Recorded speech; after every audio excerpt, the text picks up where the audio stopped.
오늘은 아이폰 12 프로 맥스 카메라에 대해 알아보려고 합니다.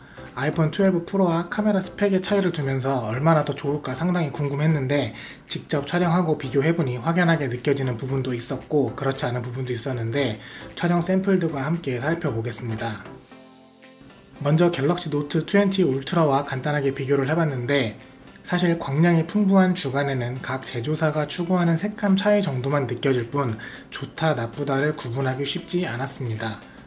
하지만 한 가지 차이점은 피사체를 근접해서 촬영할 경우 아이폰의 디퓨전 때문인지 피사체가 가지고 있는 질감 표현에 있어서 조금 더 나은 모습을 보여주긴 합니다.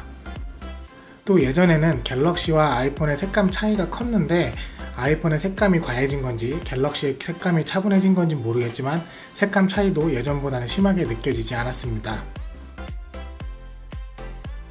야간에서는 또 다른 결과물을 보여줍니다.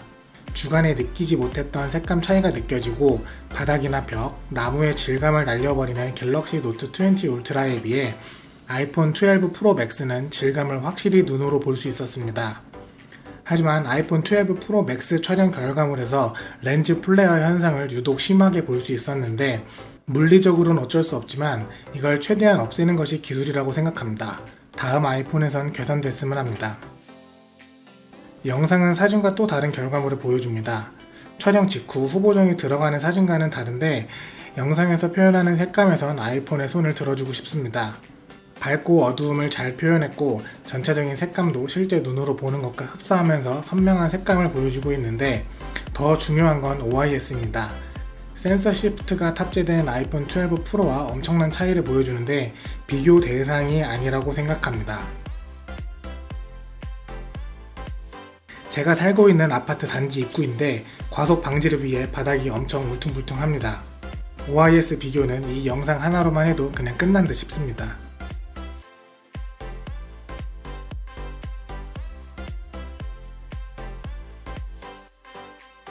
야간 영상에선 주간보다 더 큰 차이를 보여줍니다.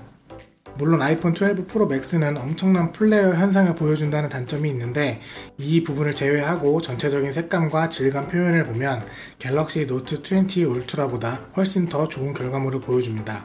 영상에 있어서는 확실하게 말할 수 있겠네요. 야간 OIS를 보면 표면이 좋은 도로에선 큰 차이가 없어 보이긴 합니다. 그래도 아주 자세히 들여다보면 아이폰 12 프로 맥스 쪽이 훨씬 더 좋은 OIS 성능을 보여주는데 주간 영상에서 보여드렸던 같은 장소에서 다시 보면 확연하게 차이가 느껴집니다.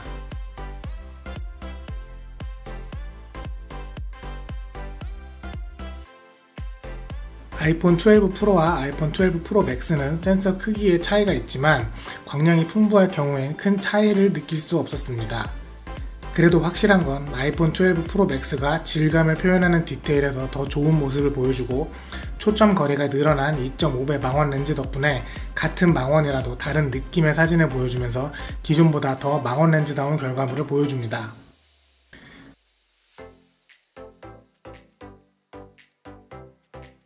커진 센서는 저조도에서 더 큰 차이를 보여주는데 노이즈도 비교적 줄어들었고 아이폰 12 프로는 나무 부분이 흐릿해 보이는 반면에 아이폰 12 프로 맥스는 꽤 선명합니다.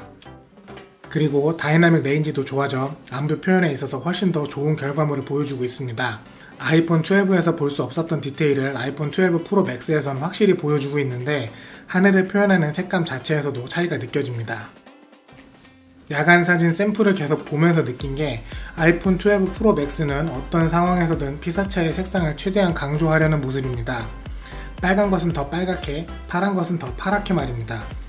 자칫 과해 보일 수 있어 선호하지 않는 분들도 계실 것 같은데 곧 선보이게 될 애플 프로 로우 촬영으로 약간만 손 봐준다면 더 좋은 결과물을 얻을 수 있지 않을까 합니다.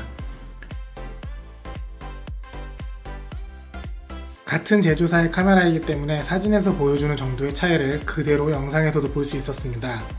안부 표현 그리고 질감을 표현하는 디테일이 늘어난 센서만큼 좋아진 것이 느껴집니다. 가볍게 걸었을 때는 사실 OIS에서 큰 차이를 느끼지 못했습니다. 아이폰 12 프로의 OIS도 나쁘지 않은 편이기 때문에 일반적인 상황엔 센서 시프트의 성능을 제대로 체감하기 어려웠는데 갤럭시 노트 20 울트라와 비교했을 때처럼 차에서는 차이가 확연히 느껴집니다.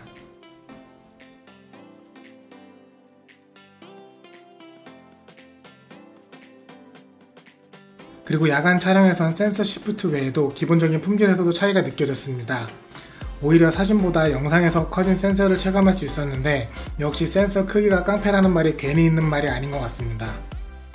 역시나 야간 촬영에선 플레어 현상이 발목을 잡는데 이렇게 좋은 촬영 품질을 플레어로 다 망쳐놓는 느낌입니다. 애플도 분명히 테스트를 했을 텐데 정말 기술력의 부족인지 아니면 자연스럽다고 생각했을지 그건 애플만이 알겠죠. 주간 사진의 품질은 세 기기 모두 좋은 품질을 보여줬습니다. 하지만 어두워질수록 아이폰 12 프로 맥스가 두 기기에 비해 좋은 모습을 보여줬는데 특히 영상에서 더 많은 차이가 있었습니다. 오늘은 이렇게 아이폰 12 프로 카메라 리뷰를 해봤는데 제발 다음 세대 아이폰에선 프로끼리 카메라로 급 나누기를 하지 말기를 바라면서 영상을 마치겠습니다.